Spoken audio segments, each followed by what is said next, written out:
But I want to talk first about why we're here and why we have a panelist with some of our state and local cities regulators. So I reminded you that in 2015, a lot of folks, especially organizers, funders, nonprofits, were having this conversation, and so we're ahead of the curve that we're here. So a lot of the things that you don't know is that these folks up here that have the opportunity to speak with, they get offered opportunities and invited to speak at many panels and many conferences and many situations.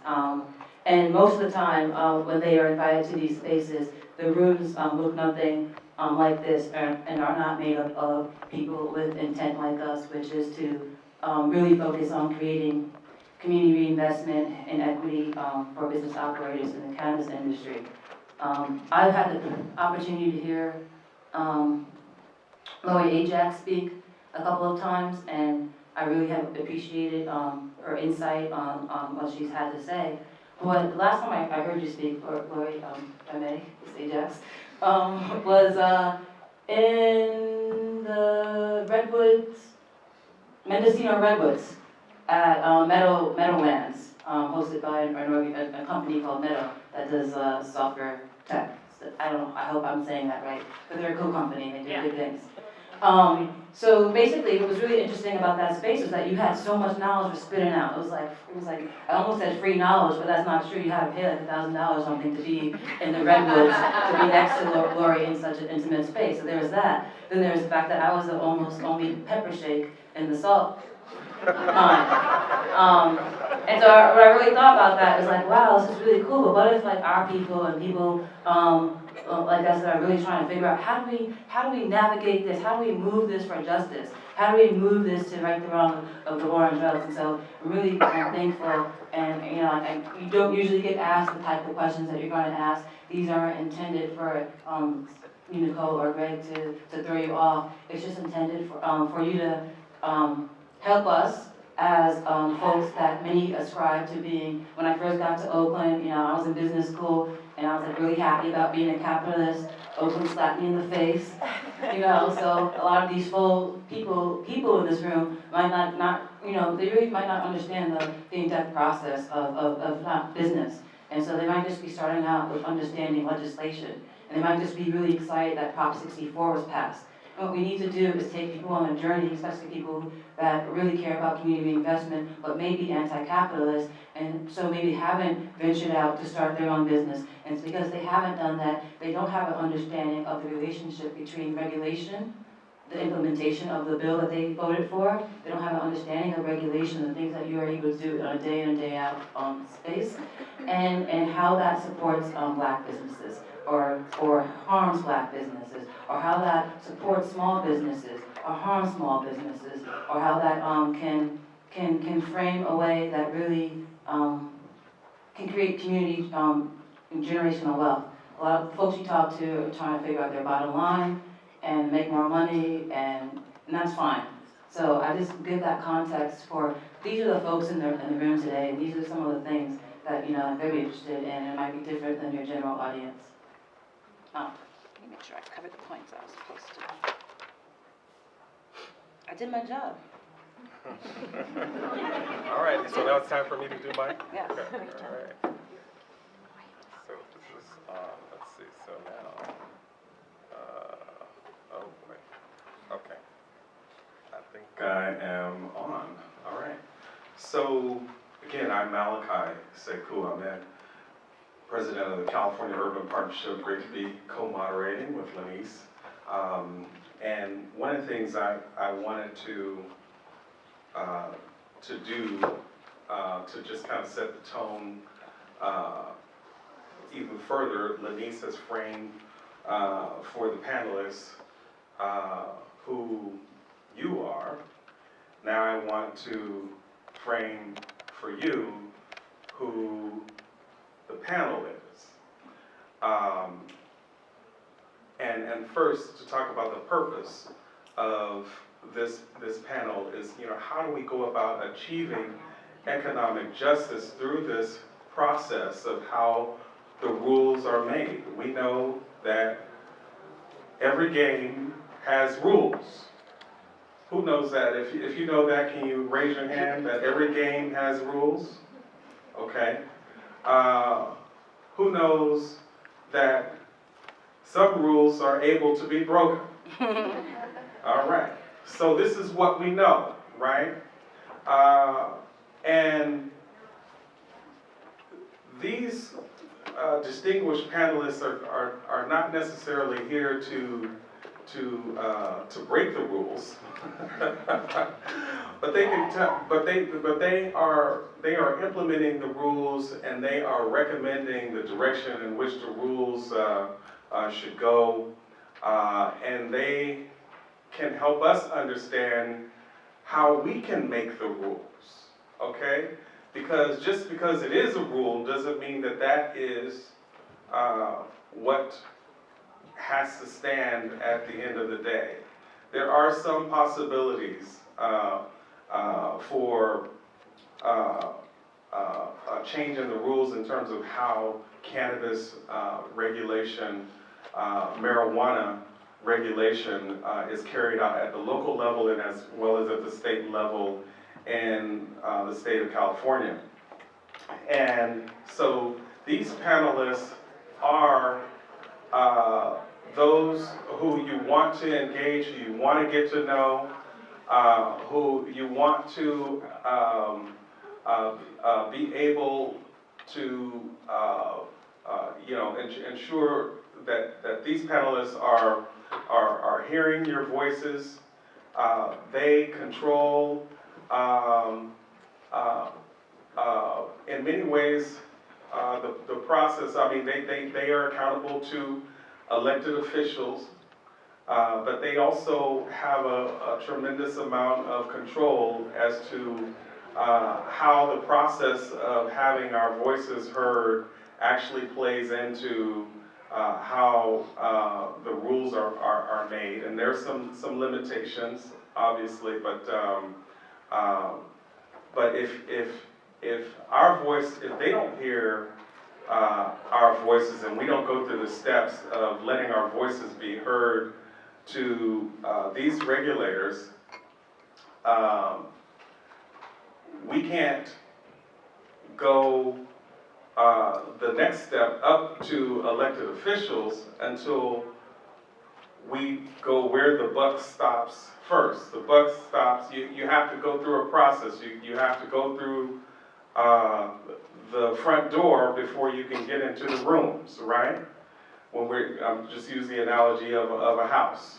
So you have to go through the front door. And so in essence, you're almost kind of like gatekeepers to the marijuana industry. Bouncers. Oh, bouncers, yeah, you're the bouncers, right? So but if we broke through the bouncers, through the front door, to try to go into the room where the real bosses are, they're going to say, well, you knocked down my bouncer.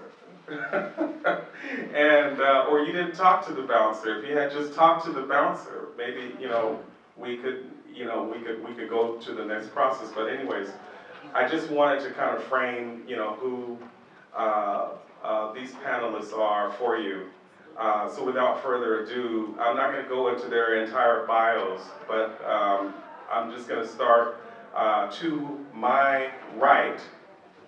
We have, or from my farthest right, we'll start ladies first. Or, sometimes you get in trouble saying ladies because there's, we got gender non-conforming kind of issues here. But anyways, yeah, so, and I'm gonna stop. So Nicole Elliott with the city of Sacramento, city of San Francisco, with the city of San Francisco Office of Cannabis Policy. And then next to her, we have Lori Ajax, who is the chief of the California Cannabis Control Bureau at the state government level. And then here we have Greg Miner, who directs many of the activities regarding cannabis regulations in the city of Oakland. And so what we want to do is start out, you know, with each panelist is to ask them to give an overview. You guys can, you know, stand up and go to the podium if you want, or you can do it from your seats. But to give us an overview of how equity policies are being weaved into your body of work, and you know, what the status is currently. And since we have Lori here, we're very fortunate to have Lori Ajax here. I'm going to ask her to go first. Okay, well, good afternoon, everybody. Thank you so much for having me, and Lanese, you're absolutely right. It was an odd place for me to be at the Meadowlands in the middle of, like, I didn't know where, it was sort of scary, a free flying going there. But it's only because I really do agree with her. There's a lot of times I'm doing these presentations and it seems to be in front of the same group of people that just, and you really want to reach different segments of the community. And so events like this make it possible for us to come down and really speak to the folks that are dealing with, you know, cannabis regulation firsthand. So I do thank you for the opportunity. So for the Bureau, we have been, that's pretty much what we've been entrenched in for quite some time, is putting together the regulations, which really are the guidelines and the rules for the state for cannabis regulations.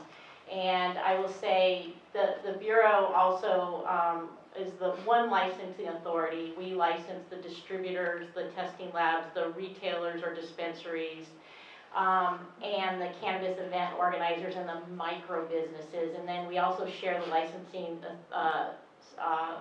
responsibilities with the Department of Public Health, who regulates the manufacturers, and Department of Food and Ag, who regulates the cultivators. So we all three work together to put together pretty intense regulations. I'm going to tell you the Bureau's regulations, I think are over, right now is about 135 pages of text alone.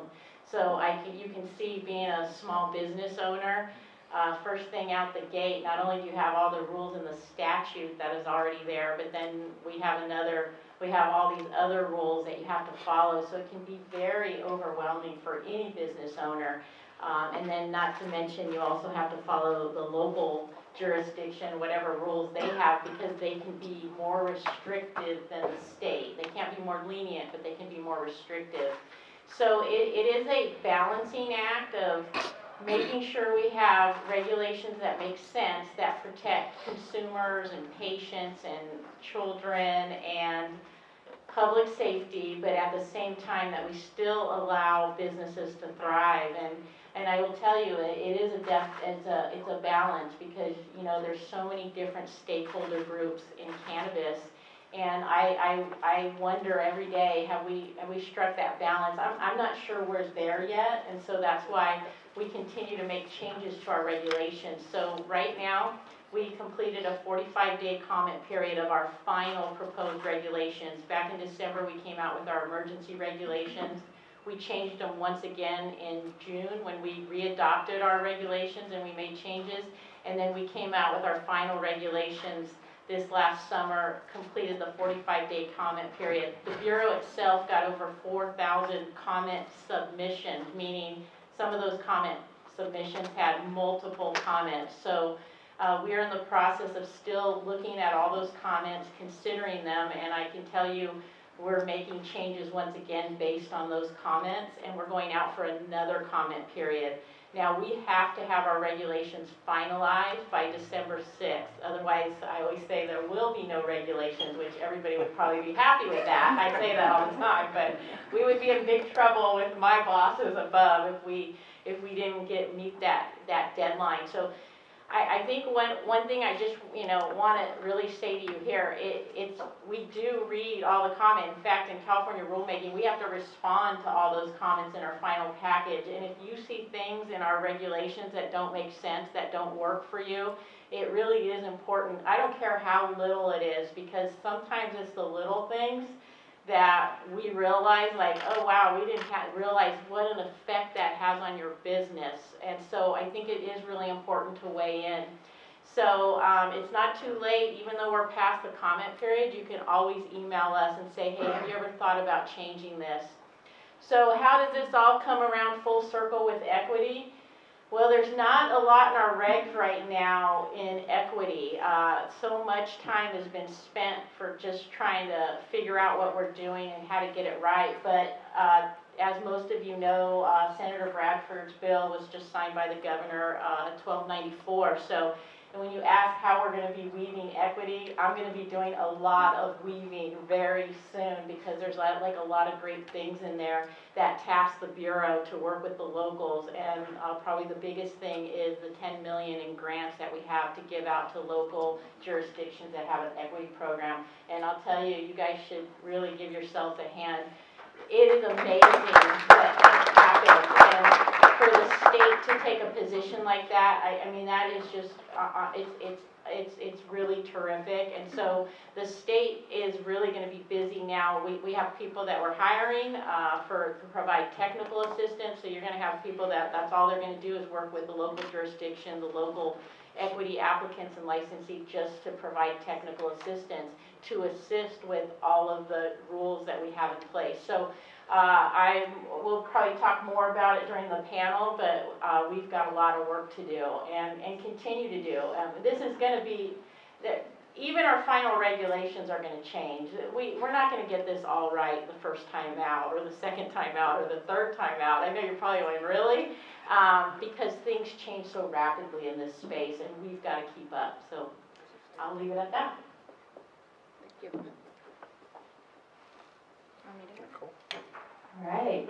Just want to echo what Lori said. I'm really grateful to be here, grateful for the partnerships of the many people and organizations in this room, as well as Oakland for always being so willing to host San Francisco in your neighborhood. This was sort of a good exercise for me, because it made me think back to where we were about a year ago. We had no equity report. We had no equity program. We had just established the Office of Canvas, and we were tasked with completing our equity report by November 1st and delivering it to the board. So I'm still catching up on all the sleep I lost in the month of October as I worked on that report endlessly, which we did deliver it on time in December 5th. The ordinance itself was passed with, the regulatory structure was passed with the equity program in it. And just quickly, it has the incubation model in it. It has an equity applicant model in it, and it also contains community benefit and workforce provisions as well. So March 30th was when we opened the process to verify equity applicants. And since then, we just peaked over 200 people who've been verified in San Francisco as equity applicants. And we also have 70 entities that have expressed interest in incubating equity applicants moving forward. And then on May 22nd, we opened part one of our permanent permit applications to the equity program participants. And since then, we've seen 101 verified equity applicants apply, as well as 23 incubators apply. And we have 264 applications pending in front of us total. So we've seen a lot of engagement in the concept of our equity program. But of those 101 verified equity applicants for part one, I would say the majority of those are comprised of entities where the equity applicant maintains a 40% ownership interest stake and serves as CEO. And so we are spending an immense amount of time sifting through all the material agreements of those applications to make sure that that ownership interest is being realized. And so that's proving to be exceptionally challenging, mostly from a resource perspective from the bureaucracy side. And it points to a need for more resources on the technical assistance side. And to your point, it points to a need for, on the front end, really that legal technical assistance to support the development of that. But this office, the Office of Cannabis in San Francisco, is 3 people, so we are working our way through that 264 pool of applications while we continue to develop our application process, and it becomes a balance of priorities. We understand that as applicants sit on their applications, they burn capital, potentially. We've we've allowed for letters of intent instead of leases to try and address that on the front end, but it, of course, does not do enough. As well as continuing to do the application process and continuing to look at enforcement. So it's proven to be an exceptionally challenging time in San Francisco. We are making progress. I think we all feel like it's definitely not fast enough, and it becomes a resource issue, both for our equity program, where there is no money. The city has committed to that program to date, hence the $10 million, which we will be aggressively pursuing. But also, you know, having 3 staff to do that is not going to meet the demand. Greg? Sure. Hello. Yeah, I'm Greg with the City of Oakland. I will try to do a super quick history of Oakland's equity program, because I think going back to kind of where it came from kind of helps explain the program itself. So basically the City of Oakland had a permitting process in place for dispensaries for the retail side of the industry, but for federal and the state and other reasons, we never actually regulated the growing, manufacturing. We sort of had this whole don't ask, don't tell policy, basically. So, I mean, obviously the product that came from the store, that were sold at the stores, came from somewhere, but we were never able to sort of formally recognize that process. So, when in anticipation of Prop 64 and changes at the state level, around 2015, city staff and city council started having discussions about how can we legalize the whole supply chain. And we were on a path to pretty much emulate Colorado and Washington and basically make the same mistakes and the same successes as they would have had. So basically just legalize the process, just legalize the status quo. And all of the disparities that you probably see in any other industry would have been probably exacerbated because of the things that I'm about to discuss. But thankfully, our elected officials, principally Councilmember Desley Brooks, basically started asking, well, who is it that's going to benefit at the end of the day? And, you know, why is it when you look at the city of Oakland, who holds a dispensary license, when you look in Colorado, Washington, places that had legalized adult use for cannabis, people tend to look like me, white males. And fortunately, we're fortunate enough that we actually had a one person at that time, Department of Race and Equity, and Darlene Flynn, the director, and I were tasked at putting together the very first formal race and equity analysis that the city of Oakland had done. And it was to be of the proposed cannabis regulations. And that changed everything, because we had a whole year. We actually passed an ordinance in 2016 that was really off the cuff. We didn't really define some of the things like ownership, things that Nicole was sort of alluding to. Who actually controls these entities and that.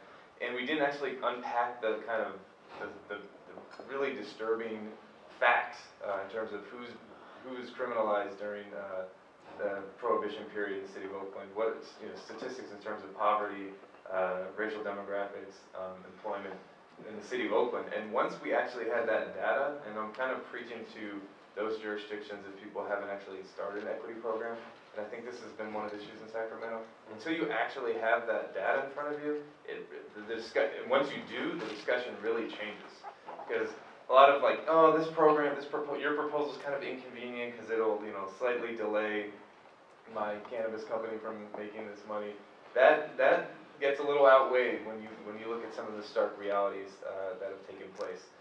So the analysis laid out that data and broke out. Well, so we got everyone actually, it's really silly and stupid, but just getting everyone to agree on a goal of having a more equitable cannabis industry, and then that changed everything, because then it was just a matter of, okay, what are the barriers to achieving that goal? How can we address those barriers? And then the regulations, the rules and the ordinance just flew from there. So in terms of the main barriers, shouldn't come as a surprise, but access to real estate, access to capital, those were some of the larger ones. But some of the other issues in terms of regulatory compliance.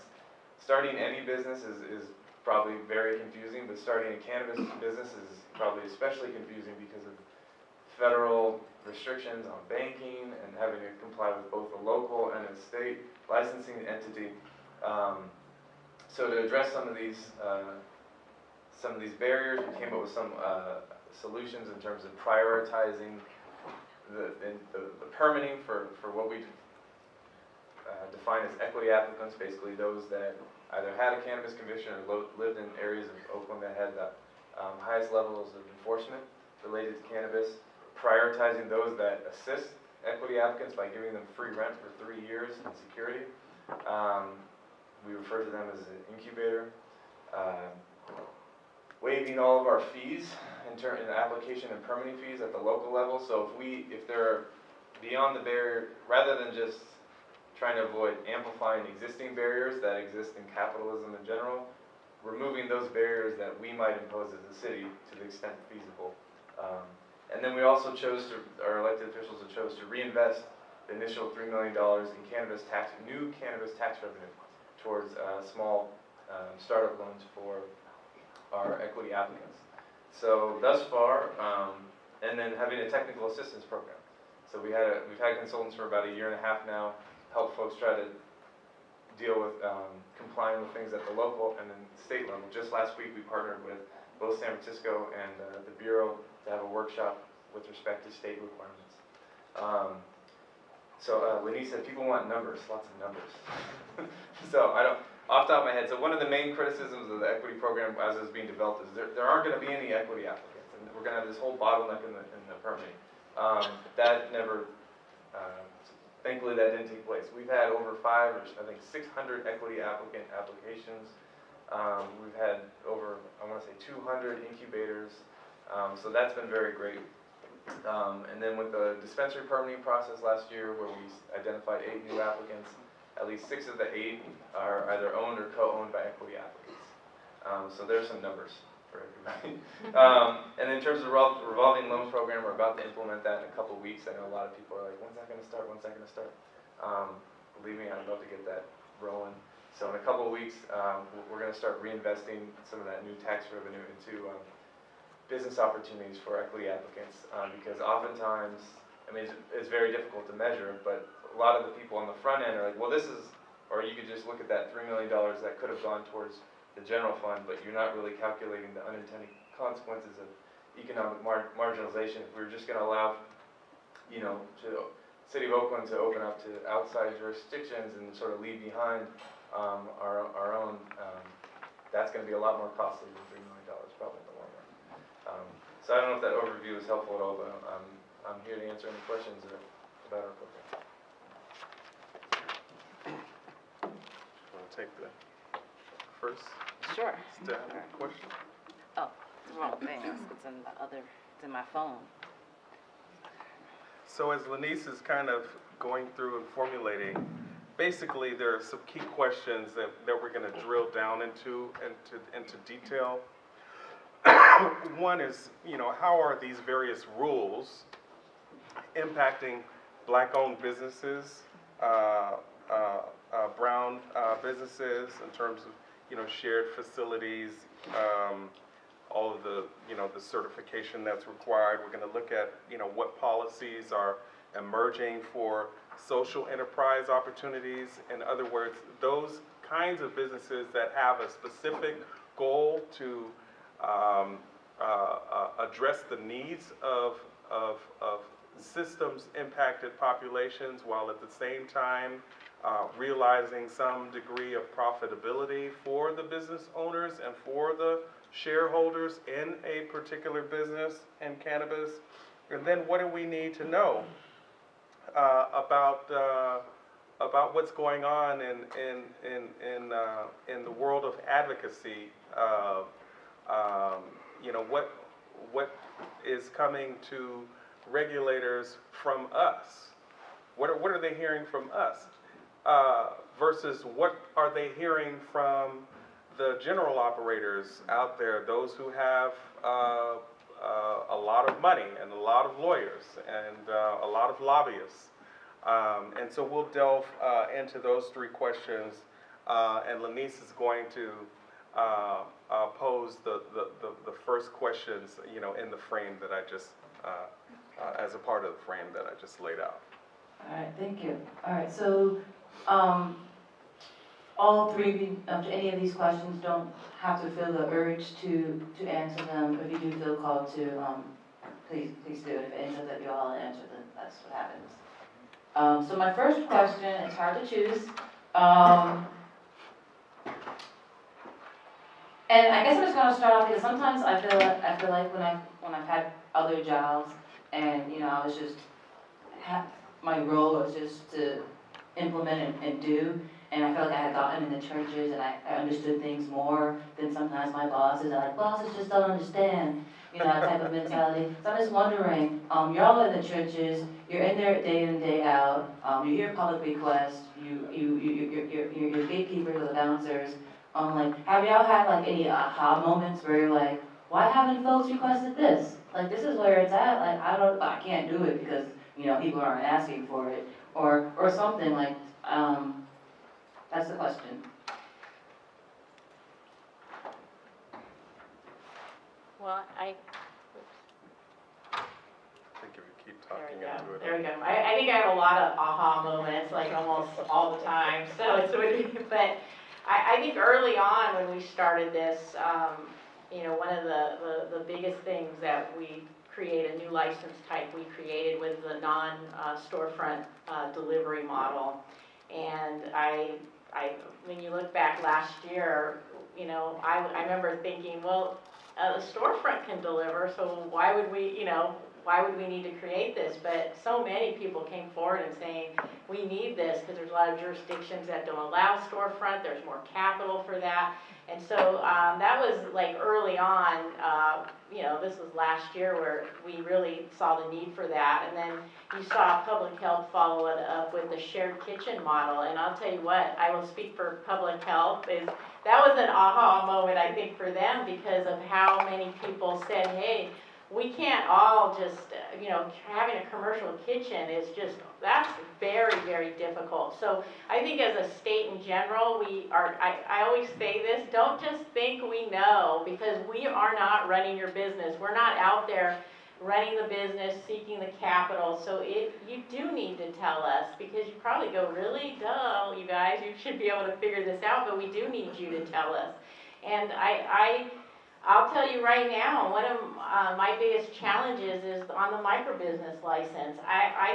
I think we need to look at that. I think maybe it hasn't been as user-friendly as it could be. So I think we need an aha moment on the microbusiness. And I have a feeling one of you could probably tell me, hey, maybe you should do this, this, or this. I think right now it really, you know, so many people said we called it micro for a reason, and we've sort of looked at it as more of macro instead of micro, and how do we improve that? And if those of you don't know what a micro business, that allows cultivation, level 1 manufacturing, distribution, and retail in one license, and we require you have to perform at least 3 out of the 4 cannabis activities, and you have to be in compliance with the locals. So it's a very high bar for people. So again, I don't think the aha moments I think they're gonna still keep coming for us, but I think it's important, as Malaki said, that you're constantly engaging us and, you know, and being persistent. It's not just one time saying it to us, it's continuing to say it to us, and making sure we hear you. And that's one thing I will say, as state agencies, we've been very, we want to be open and transparent, and a lot of that's because of how much you guys have been so passionate about this. So you do have state agencies that are willing to listen and make changes. And I'll just piggyback on that. I think, you know, throughout this process, we've had a great line of communication with our equity applicants. The most helpful thing that equity applicants in San Francisco can do for the city and for the office is to say, here's what I need. Just because oftentimes we can try and convey that, but it's more impactful coming directly from you. It's more impactful coming directly from the equity applicants, directly to the elected officials, so that they understand that technical assistance is absolutely necessary, and there has to be a source for that, and they have to allocate it. Absent that, it challenges success. And to Lori's point about delivery only, that was something where the city of San Francisco really, we challenged the city when we drafted the regulatory structure, because we ran an amnesty process that contemplated everything except storefront retail. And that's an acknowledgement that we had a pathway to get a storefront retail license previously, prior to Prop 64 passing. We also had a pathway to get delivery only permits in San Francisco prior to Prop 64 passing. But when we ran that amnesty process and we saw that room, that was an incredibly diverse room. There were a lot of women in that room, and we recognized that there was a need to keep those people in business as well. So just sort of, that was a perfect example of how having those conversations was exceptionally helpful in shaping the regulatory policies that San Francisco put in place.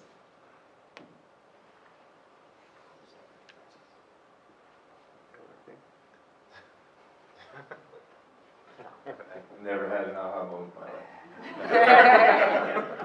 I'm sure we've had plenty, but I would just like echo in terms of the need for feedback, the need to hear what's going on the ground.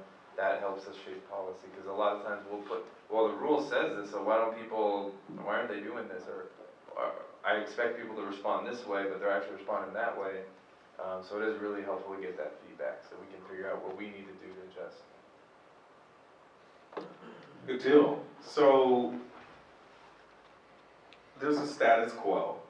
Would you agree in the cannabis industry in terms of, well, I don't expect you to answer that right now, but there's you know, we in the world of community advocates are seeing some very real and perceived agendas from the established cannabis industry. And some of the things that you know, we're seeing is you know, move to go to cities that don't have equity programs so that they can kind of run away from equity. We're seeing a desire to, you know, lower some of the taxes, which, you know, some of our health equity advocates are seeing as a way to kind of, you know, run around tax revenue that could be reinvested in communities, and to kind of escape that without providing any data or solid rationale as to why those taxes should be reduced, although there are some who believe that there's good reason for some of the taxes to be reduced. Those are some of the contours of the status quo's agenda. Can you guys talk about you know, your perspective on what seems to be the status quo's agenda, and what have the establishment done to move their agenda? So I'll start with that question. I will say, just in the last couple of years in my position, I am seeing a change in the status quo. I now have cities that come in and want to talk to us about regulations because maybe they're just starting to get an ordinance on board and they're thinking about it. And one of the first thing out the gate I say, have you thought about equity? And before, you know, it would be a mixed bag. Now there are cities, and they definitely have gotten, it's gotten their attention. They are looking at that. They realize that. And I do think with the passage of Senator Bradford's bill and having grant money available, I think you're going to see a few cities or counties coming on board pretty quickly, because they want to compete with these two up here for that money. Because for so long it was, you know, it was San Francisco, Oakland, LA, with Sacramento coming on board. So I think the status quo is still, I'm not going to tell you, it's still strong, but I do see a change in the tone of when we have these conversations. It is on there, they are thinking about it. And so I'm hoping, you know, the 10 million is a one-time allocation right now. And one of the things I think is that we have to also figure out how do we incentivize more cities and counties to have an equity program. And so I'm really hoping with this 10 million, and I'm going to put a lot of pressure on Greg and Nicole here, I think You know, I mean, yes, we can say we got 10 million, we pass it out, but we have to have, the cities have to have results with this money. So maybe we can make a case that says, hey, this works, you know, and look to see what happens after that initial grant money goes out. So I think there is a lot of pressure on all three of us to make sure we, you know, that money is used efficiently, and it really shows that, you know, this should continue on. I just want to kind of dig a little bit deeper there, Lori. So how is the industry? I mean, it's very enlightening to hear about cities, you know, coming forward with their interest in this new funding that the state will make available to cities with equity programs so that they can help impacted populations. But how is the industry, the big, well-financed weed companies, you know, how are they responding to this, or are you getting any kind of insight as to how they're looking at this? Because it's going to cause them to share some money that they didn't expect to share, right? So is there any insight you're able to gather as to how they're feeling about equity? I talk with usually when we're, talking to the industry, over the last, year, it's been a lot about regulations, and, of course, the industry is very concerned about all the regulations we have and how, it's not working for them. So, equity, I think is a mixed bag depending on who you talk to. I think I am happy to see that the state now has a role in equity because, really, other than, creating like the non-storefront and creating shared kitchens, we really haven't addressed equity. So I'm not sure the industry has really engaged with the state. It's been more at the local jurisdictions because we have been saying, hey, it's the locals you need to go to. So it's a starting point. I think it's a starting point now that 1294 was signed by the governor. I think it really we have a role now, and it's a state policy now, which for someone who's a governor appointee, we also need direction, and getting that direction from the administration is huge for us, really, to start engaging in those conversations. So I think we're going to see a lot more of it now at the state level. If I may, I have conversations sort of regularly with jurisdictions throughout the state of California, as well as outside of the state of California. For instance, New York City is going to be in San Francisco on Wednesday to talk about multiple things, including equity.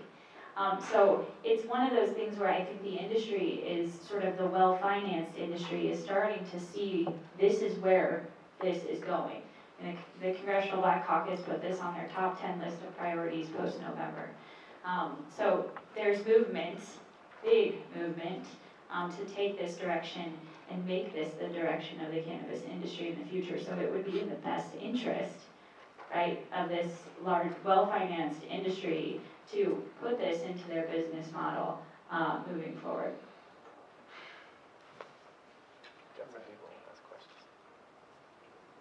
All right, so we're going to be taking, please use your Notebooks and write those questions down so you don't forget them.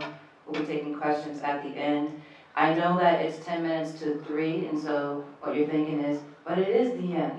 I'll take this second to share the sad news that unfortunately our keynote speaker, Alicia Garza, has had an emergency. They're currently at the hospital. Let's send them good vibes. I don't know if I'm supposed to say that. That might be personal. Damn, I fucked up. Lift her up Let's just make sure that we aren't sad and that we instead share good vibes for them. So what we're going to do, I'll just take the liberal thing of asking a couple more questions and seeing if our panelists can stay a little longer. If they have to go, then they have to go. So my next question is, I just want to remind some folks in the room, for me, my background, being a ward of the state, meaning kind of like in the system as foster care system. There, because of my access to education and the zip code that I lived in, my educational trajectory was different than my cousins. And I've gone on to get those degrees or whatever that people like covet, and it has granted me access to different things like not maintaining like intergenerational housing with my family, which I don't really like my family that much, so that's a really good blessing. But what I'm trying to say is that in my family, I recognize in other families that there's a separation, in generations between cousins.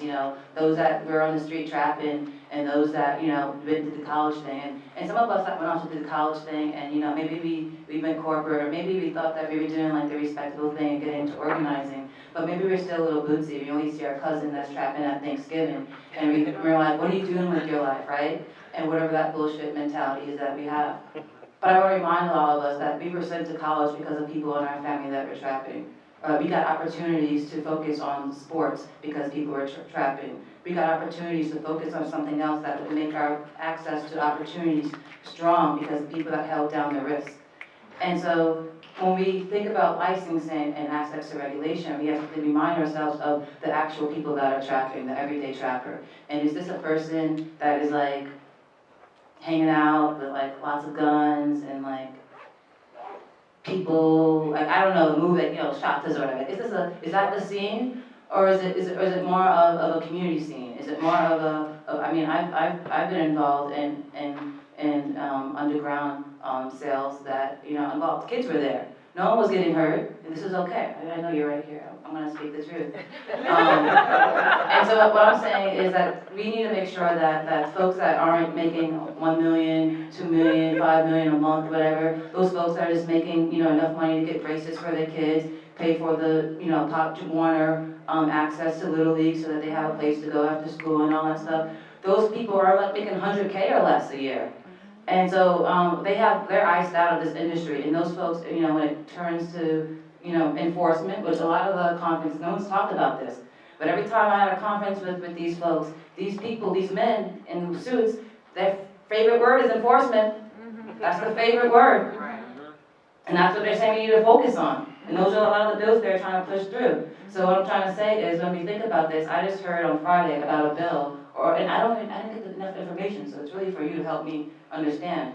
I made a joke about it, but the premise is that to really help the folks that are really the backbone of the industry, that they created something where there could be residential manufacturing, and for folks that have 50K or less receipts, gross sale receipts. So my joke is, if you have 50K or less in gross receipts, you're a bad drug dealer. But maybe it's a leg in, and maybe it's an opportunity to stay, and still provide side, it's not the main job, but still provide that side hustle. So can you elaborate on any information, where can we get that information about this 50K gross receipts, residential?